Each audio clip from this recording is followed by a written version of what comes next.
Hello! Live na kita. Hi sa ating mga kababayan. Magandang araw pong muli sa inyong lahat. Kumusta po kayo dyan? Mula po dito sa Marinduque, ang amin pong dasal, ang amin pong panalangin. Sana ang lahat po ng ating mga kababayan ay maayos ang sitwasyon at malayo sa ano pa mang mga kapahamakan dulot po ng coronavirus na ito. Ano po? Mula po dito sa Santol, kung nakita nyo po kanina, kami po ay bumisita at nagtingin po kita at inalam po natin yung mga presyo, mga pangunahing presyo ng mga pangunahing bilihin kanina dyan po sa palengke ng Bayan ng Buwak, partikular doon sa ABC. At doon sa mga nakapanood, pretty sure nakita nyo po na bumili ako ng pakwan. Galing po ito sa Bakong-Bakong. Bakong-Bakong is in Buena Vista or Ingasan. Oh, so in Ingasan. At ito na po.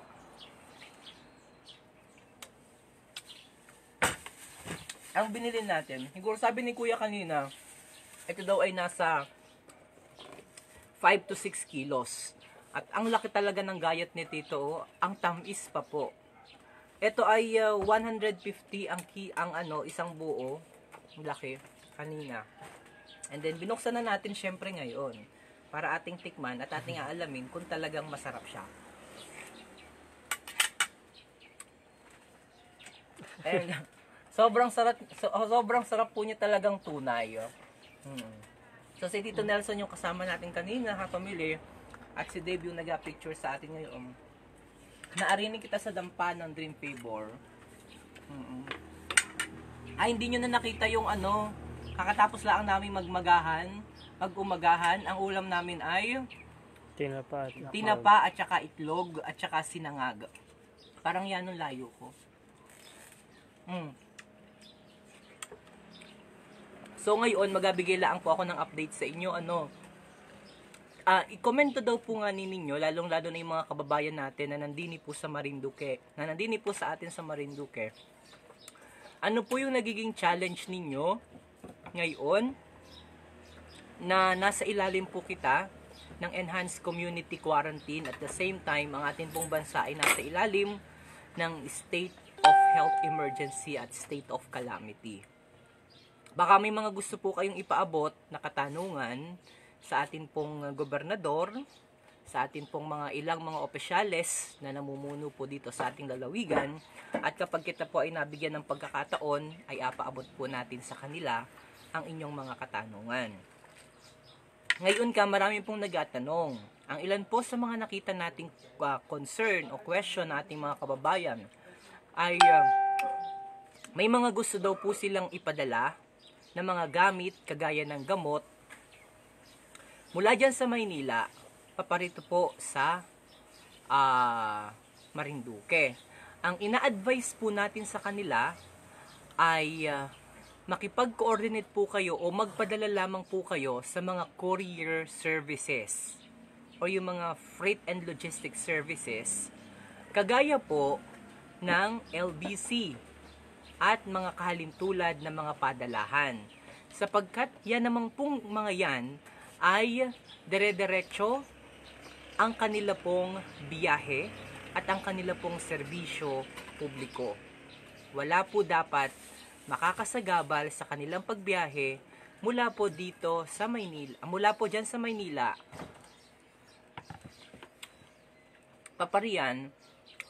paparito dito sa Marinduque. Ano pa pong mga katanungan ninyo? May monitor ka? Tabatiin ko sila. Maraming mga kababayan natin na nanonood. Okay. So, pahingi ako at tabatiin ko sila. Baka may pang monitor ka dyan. Ano yung cellphone ko? Lobat lang. Wala kang Wala pa akong internet. Load? Wala kang internet. Ito, tingnan natin. Malulubat na lamang ito.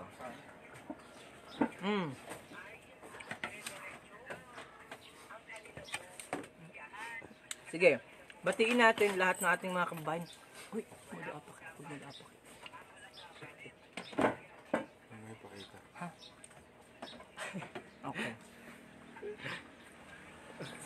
Okay. Okay. yung kulay ng pakwan, kasing pula po ng labi ko. Tama ba yun, ano?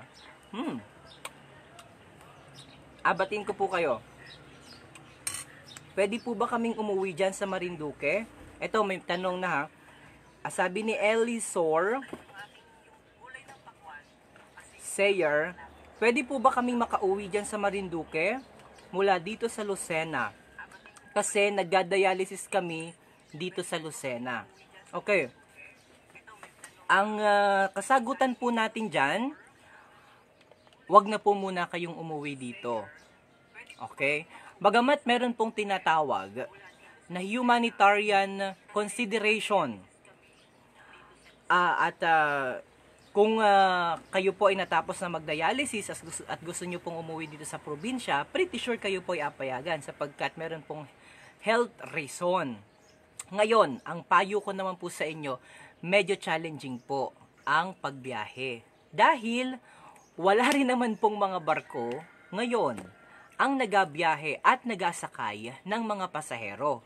Ang nabiyahe lamang po ngayon ay mga barko na ang lulan po ay mga kargamento, mga produkto, essential products, mga medisina, pagkain, bigas, at iba pa. O yung mga gagamitin po sa health concerns ng ating mga frontliners dito po sa Marinduque. Okay. Ano pa pong tanong ninyo? Rosemary is watching. Aina Sore, nanunood din. Si Bernard Drope Shores, nanunood din.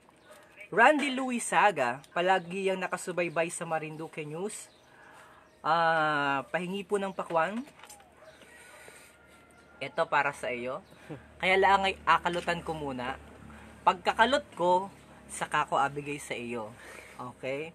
Parang ang boses ko na ngayon ay kagaya din ni Dr. Caballes na napakagaling magpaliwanag. Dahil dyan, special shoutout muna. Yanong lamoy, yanong sarap utoy. Dahil dyan, special shoutout muna kay Dr. Caballes, ang pinuno, parang parang bagal ng pagsalita. Special shoutout kay Dr. Caballes, ang Provincial Health Officer ng atin pong lalawigan. Siya po talaga pagod na pagod para laang masiguro na ang lahat po ay ligtas. Bagamat tayo po ay nagkaroon ng kauna-unahang COVID patient case dito po sa ating probinsya, ayon po sa mga natingin na doktor, sa pangunguna ni Dr. Caballes again at saka ni Dr. Mangunay, sa mga nakalipas po na araw, tama ba ako ng date? Sana tama. Mula po nung, pwede mo siyang iganon, Dave, para hindi ka mahirapan kung talagang sa akin mula ang atuto. Yan, di ba make sense, Dave? O, ayan, hindi ka nahirapan ngayon. Kaya lang tama, kaya nasa frame kaya ako. Nagalaw po kayo. Nagalaw. Nagalaw po ito. Nagalaw yan. So ngayon, ang kagandahan po nun, praise God. Mula po nung March 18, sana tama yung aking petsa. As far as I remembered, base po kay Dr. Caballes, ay wala pong inapakita na any symptoms o sintomas ng COVID, yun pong ating pasyente na nandyan po sa bayan ng Torrijos, partikular sa Barangay Maranlig. Ibig sabihin, nasa maayos po siyang kondisyon ngayon. Pinaliwanag din po ni Dr. Caballes, bakit kailangang banggitin yun pong barangay. Baka sabihin nila, oy dapat hindi na inabanggit yung barangay. Tama na yung bayan. Pero pinaliwanag po yan ni Dr. Caballes. Ang sabi po ni Dr. Caballes, base po sa Freedom of Information, karapatan po ng mga mamamayan na malaman kung taga saan yun pong specific na pasyente. Pero ibang usapan na po kapag iyong pinangalanan, sapagkat ang isang tao po na in-identify mo yung kanyang pagkatao, like for example, yung mga bagay po na mga details about persons, identifiable informations like name, age, at yung kanya pong sakit, yun po ang ipinagbabawal base po sa Data Privacy Act. Unless binigay ko po yung specific na number of house, kung saang sitio siya nakatira, etc., Yun po yung ah, pasok doon. Pero dahil ang mga mamamayan po ay may karapatang malaman upang sila rin ay makapag maingatan nila yung kanilang mga sarili.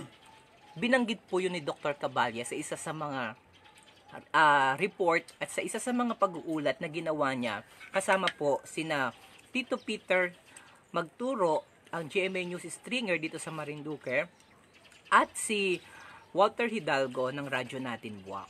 So ano pa pong mga katanungan ninyo? Ilan po ba ang nag-positive sa COVID-19?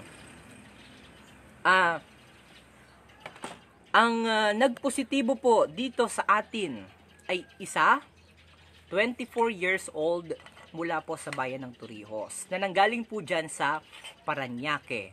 Okay? So, noong nag-exodus po yung dagsa ng mga tao, mula po nung i-announce ng presidente na magkakaroon ng enhanced ng community quarantine sa Metro Manila, at bago po maglabas ng executive order ang ating gobernador Presbitero Velasco Jr. ng travel ban dito po papunta po dito sa Marinduque, ay bumuhos po ang mga tao, ang mga kababayan natin na nagmula po dyan sa Metro Manila at mga karatig probinsya. Ayon po sa datos, mayroon pong humigit 6,000 mga kababayan natin ang umuwi dito sa Metro Manila. Noon pong umuwi dito sa Marinduque mula dyan sa Metro Manila at mga karatig probinsya noong pong i-announce nga ni ng ating presidente. That's why nagkaroon po kita dito ng kaso ng COVID case. Wala pong local transmission ng COVID dito sa Marinduque. Nanggaling po yan dyan sa Metro Manila. Kaya naman, ang binabantayan po ang atin pong nasa persons under monitoring ng atin pong lalawigan ay umabot sa 8,000. Ganyan po karami. Kaya naman ang atin pong panawagan sa lahat po ng persons under monitoring at patients under investigation ay kayo po ay manatili sa inyong mga tahanan, sa inyong mga bahay, para naman po masiguro ang kaligtasan ng lahat. Kapamilya mo, kamag-anak mo, kaibigan mo, sarili mo, at yung inyo pong mga kababayan dito sa Marinduque. So yan po yung update. Ano pa pong tanong ninyo? Monchito del Mundo nanonood. Mate, nanonood ka rin pala. Ayan. Violeta Guerra is also watching. Magandang umaga po. Kumusta na po dyan sa Mahinhin, Buwak, Marinduque? Ingat po, at sa nanay ko na 93 years old na po yon. Salamat po. Uy, 93 years old na si nanay mo. So, 7 years na laang. At makakatanggap na at centennial anniversary na pala o centennial birthday celebration na si nanay mo. Anong pangalan ni nanay mo at aking abanggitin? Joby Sanchez del Carmen, good morning po. Kumusta po dyan sa atin, lalo na sa Dawis? So far, ang atin pong mga kababayan ay nasunod. Pagdating po ng hapon, lalo na po bago mag alas 8 ng gabi, dahil meron po tayong curfew hours, pero dahil yung curfew hours po ay pinalawak din at pinalawig, 24 hours na po ang curfew. Sa umaga lamang po may makikita kayong mga ilan-ilan dahil nabili po ng mga pagkain, pero meron po yung mga quarantine pass na inisyo naman po ng ating mga mayor ng iba't ibang bayan. Pero pag makikita nyo po dito bandang hapon, sobrang panatag na po, sobrang linis ng ating kapaligiran dahil ilan na po yung talagang nalabas. Yung may mga importante lamang talaga na kailangan paruunan sa labas. Pero the rest of our kababayan, nasunod po sa patakaran at inatadhana mga alituntunin ng ating pong pamahalaang panlalawigan at ng ating pong pamahalaang pambayan. Kaya kudos sa ating mga kababayang Marinduqueño na minang babait at talaga namang alam yung magiging kahinatnan kapag sila ay sumuway sa inapag-utos ng ating gobyerno. Magandang umaga po, ang sarap naman po ng inakain mo, sabi ni Adlin Sutibla. Ito'y binaligtad na naman ang pangalan ni kabayang Linda. Ayun, Linda. Kabayang Linda, anong apelido mo? Para kang ambulansya. Nakabaligtad ang pangalan.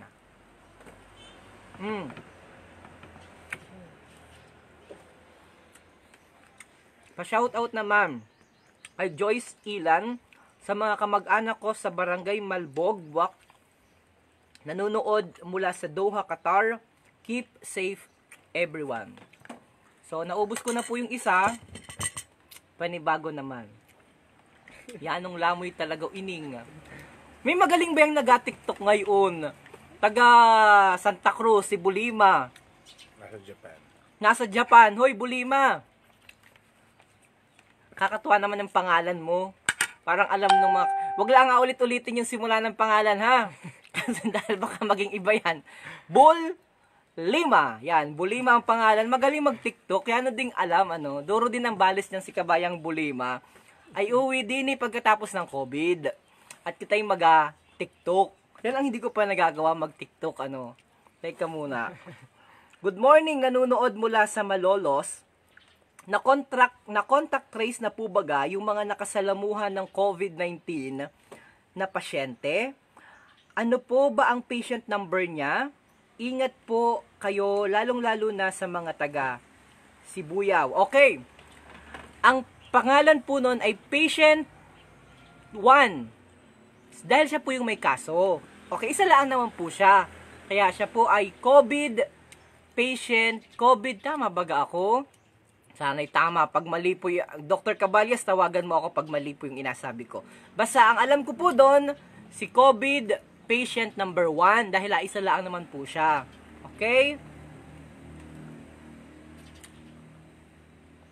Sa tanong mo kung na-contact trace na po baga yung mga nakasalamuha, as far as we know, ay patuloy po ang inagawang contact tracing noon pong mga nakasalamuha ni COVID patient 1 dito sa ating probinsya. Pero yung doktor po na tumingin, as far as we know again, Dr. Caballas, kung nanonood po kayo dyan, at saka si Dr. Mangunay, at tama mo na lang po ako, ay kasalukuyan pong naka-self-quarantine. Okay. Sorry po, DJ. Nabasa na po baga yung katanungan ko. Bigla po kasing naputol ang connection ko. Hindi ko po narinig ang kasagutan ninyo. Paulit daw po nga ni. Ngayon, sa dami na nag-comment, ano ulit ang iyong tanong? Ulit na po yan. Sally de Jesus. Kumusta po kayo dyan? Yung kapatid ko dyan sa labas ng Danao, sa Bonluto Rios, ingat kayo dyan. Hi po kay COVID Brian. Nanonood po siya from Romania. Hello din, sabi ni Dave Escala Bautista. Yan. Yan si Santino Latore ng Bulaan ang nanonood ngayon. Kilala niyo po si Bulima? Yung pong ano ay 5? Yun pong ay 5? Si Bulima. Kilala niyo po yun? Galing po niya mag-TikTok. Guess po natin siya dito sa Marinduque News one of this day. Joby Sanchez del Carmen. Pa-shoutout naman dyan, Insan. Pinky Pababier Soto, si Tita. DJ Myong. Ako din po, gusto ko po ng pakwam. Sa totoong buhay po, pag ako po yung napapadaan dyan sa Gasan, permi po akong natanaw-tanaw, lalo na sa bakong-bakong. Dahil natingnan ko po kung may nabunga na yung taniman po dyan ng pakwan. Dahil paborito ko nga ni po ang pakwan. Kaya ngayon, ang atin pong umagahan, syempre pakwan.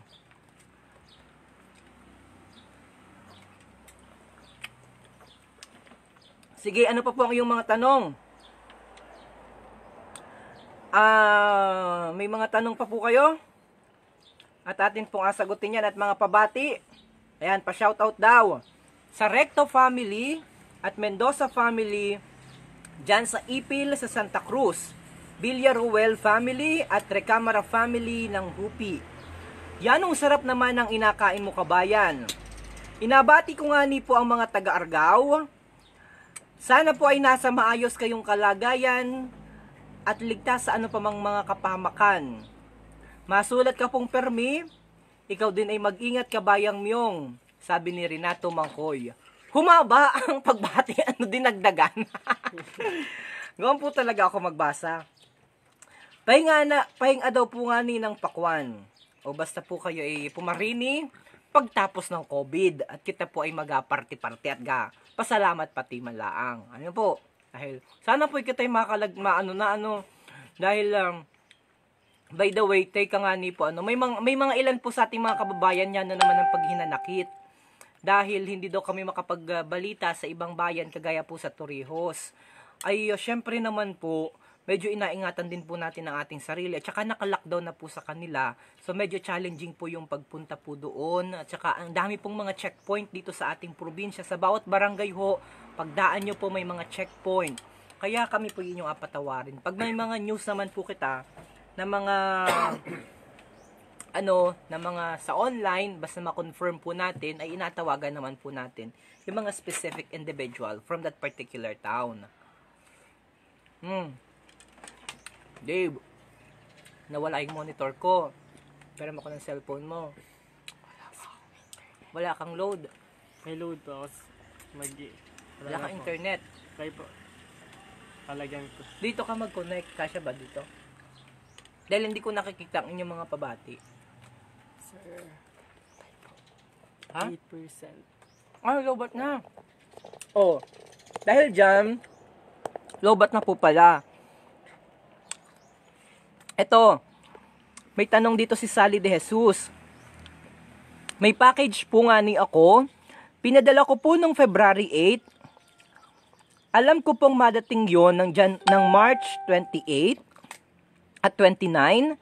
Pero inabot po nga ni ito ng COVID-19.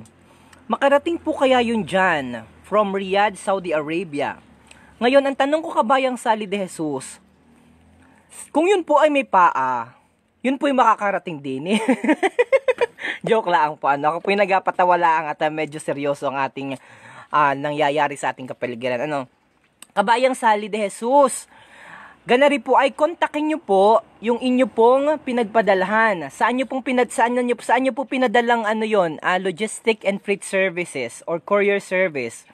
Kontakin nyo po yon at i-trace nyo po kung nasaan na po yung inyong padala, yung inyong package. Pagka nalaman nyo po na nandini na po sa Pilipinas, o kaya naman ay naantala po dyan sa Talaw-Talaw Port, tawagan nyo po ako. Ang numero ko po, abigay ko, 0925-88-59-578. Makikita nyo naman po yan dyan. 0925-88-59-578. At atin pong hanap ng cargo truck na pwedeng pagpadalhan yung inyo pong mga package. Lalo pa po kung ang laman po ng mga package ninyo ay mga essential products. Matutulungan po namin kayo dyan. Okay? Hi, Myong. Pakibati naman si Oscar Ortega at family niya sa Bunliu, Torrijos, sabi ni kabayang Evelyn Malik. Yan. Si Kuya Rico, pa-shoutout po sa lahat ng Mataak family dyan sa Bantay Buwak. Ito'y pinsan ko. Romnick, anong sarap talaga nung pakwan. Yan. Okay, nasagot ko kabayang Sally, as much as we want to assist and help you, please connect with us. But first, paki-confirm muna sa iyong pinagpadalhan kung nasaan na, paki-trace muna kung nasaan na yung iyong mga padala. May balita na po kaya about sa biyahe ng barko? Makakabiyahe po kaya ngayong Holy Week? Maraming salamat po, sabi ni Mela Orihuela Angeles. Apparently kabayan, ang atin pong Holy Week ay pumatak sa mga araw na 6, parang 6 po ang start ng ating Holy Week. Ano po baga? April 5. Sad to say, ang atin pong Holy Week ay pumatak doon sa linggo o araw na sakop po ng Enhanced Community Quarantine. Dahil ang Enhanced Community Quarantine po ay magatapos hanggang supposed to be, hanggat wala pa pong deklarasyon ng presidente, hanggang April 14. So, ibig sabihin, dahil nakapaloob po yung Holy Week na yon sa mga panahon na tayo po ay naka-enhanced community quarantine, wala pa rin pong biyahe ang mga pampasaherong barko patungo po dito sa ating lalawigan. Okay, so nasagot ko po ang inyong katanungan. Satisfied po? Bigyan po ako ng puso. Kung hindi naman, bigyan po ako ng like. Oh, 'di ba? Para po mas maganda. Okay? Kung hindi naman po, ay i-message niyo na lang po ako. Okay? O ano pa ang tanong? Ang tanong, si Dave nakain. O, yan po ang aming, si Dave po ang aming creative. Siya po ang nasa likod kapag ako'y naglalakad. At may nasunod po sa aking camera. Yan, si Dave po ang nakasunod po sa akin. At siya po rin ang nagagawa ng mga video ng Marinduque News. At siya po rin ay magaling ng mag-DJ ngayon. Lalo pa sa mga susunod na araw. Si Adrian Rosales ay nanonood pala. Isa rin bulaan po yan. Si Dave. Mark Lawrence Reblesa, pa-shoutout naman po dito sa Kawit. Buwak at doon sa family ko sa Santa Cruz. Reblesa at Mandak family, ang sarap naman po ng pakwan ninyo. Ang ganda, sana bumili dyan sa bakong-bakong. Kaso, ang hirap pong makalagpas sa checkpoint. Maraming salamat po. Okay? DJ Myong, ask ko lang po, what is the square root of 91? Ang square root of 91 ay 92. 91, 92. Siyempre, hindi ko alam. Ako pang tinanong mo. Pag sa math, wala akong alam dyan. Pero pag ako yung pinatula, ako'y magaling tumula.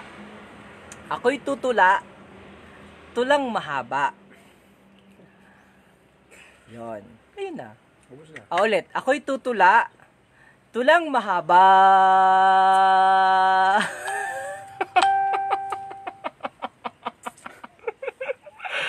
Yun po talaga ang tula. Teka po muna. Sabi ko sa inyo, ako po'y bulaan talaga.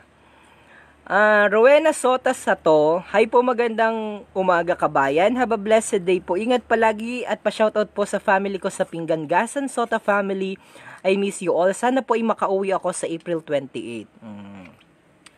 Ang alam kong tula pala ay yung tinuro sa akin ni nanay nung ako'y maliit pa. Alam niyo po yung tula. Ito'y alam din siguro ng mga batang Marinduqueño. Pag mga batang Marinduqueño, alam siguro itong tula ito. Dahil ito'y napatula ng mga maliliit pa kami. Ako'y may kaibigan, asong mataba, buntot ay mahaba, makinis ang muka. Ako'y mahal niya, mahal ko rin siya. Kaya kaming dalaway, palaging magkasama. Hindi ba ga? Yan. Sabi ko sa iyo yan ay naturo sa amin ng maliit pa din sa probinsya. Hindi ko lang alam kung tinuro din yan sa mga anak ninyo. Pabati naman sa aking nanay at tatay sa Barangay Balogo, Santa Cruz, kina tatay Danny at nanay Nelly. Peregrine family galing din sa Barandal sa Kalamba. DJ Myong. Pa-shoutout naman po sa anak kong balikbayan dyan sa Marinduque, kay Brian Mirano at kay Mirko Costa sa bisita namin na Italiano watching from Italy. Teka po muna. Nasaan po yun? Kumusta po ka dyan kabayan sa Italy? Mag-ingat ka po dyan dahil as far as I know, ang Italia ho ang epicenter ng COVID case, coronavirus disease. Ang dalangin po namin kabayan, dyan sa Eyotes Ricamara Mirano, dyan po sa Italia, ay mag-ingat po kayo palagi dyan. At sana po mula po dito sa Marinduque, dalangin po namin muli na kayo ay nasa maayos na sitwasyon at ligtas sa anumang makapahamakan, lalo pa at dulot ng bagyo at pandemic talaga, makakonsider natin itong bagyo, pandemic na ito na coronavirus disease. Sana yung kaibigan po ninyo na nandini naman sa nanandini naman sa Marinduque, sana po ay maayos ang kanyang sitwasyon at yung anak mo rin ay sana po ay ligtas din sa ano pa mang mga kapahamakan. Bumanat ka na naman dyan, ay indip ka na naman sa Thailand, pero ang caption ng view ay sa Marinduque. Ako inaloko talaga nitong si Ate Malu Andrade ay Ayan, sabi dito ni Kabayang Frankie San Jose, pa-shoutout daw po nga ni yung mga bulaan ng engineering ng Fisher Mall, lalo na po si Michael Villanueva. Aba, yung mga engineering dyan sa Fisher Mall, ha? Kayo po ay mag-aingat at pretty sure kayo po ay medyo palaging nasa labas dahil dala po ng trabaho. Ay, si Angelo Galiado ay nanonood. Hi, Angelo. Kabayan, salamat sa pagbati kila tatay at nanay. June Jimena Linga Lianes, ingat po sa mga taga Marinduque, pa-shoutout sa mga kamag-anak at mga kapatid ko dyan sa Barangay Sibuyaw, sa Linga family, Fidelino at Lianes family, ingat po kayo. Uy, Kabayang June, kumusta pala sa Sibuyaw? Paano hindi sila nakakalabas ngayon? Dahil yung pong Sibuyaw, kung inyo pong alam, ay yan ay madadaanan po yan pag maparang po kayo sa poblasyon o sa bayan ng Torrijos. Ang maraanan po niyan ay yun pong barangay Maranlig, kung saan po ay dyan nakatira yung ating may COVID case. Okay? Risa Mercado, okay, ako po'y lobat na. Ako'y magpaalam naman po sa inyo. Kayo po again, kagaya po ng aking sinabi palagi, kayo po ay palaging mag-aingat at dalangin po namin ang inyong maayos na kalusugan. At mula po dito sa ating lalawigan na alam kong mahal na mahal niyong tunay, have a blessed morning everyone. Love, love, stay safe, stay healthy, keep in touch through this live lab. See you soonest. We love you. Asaan yung pampatay nito?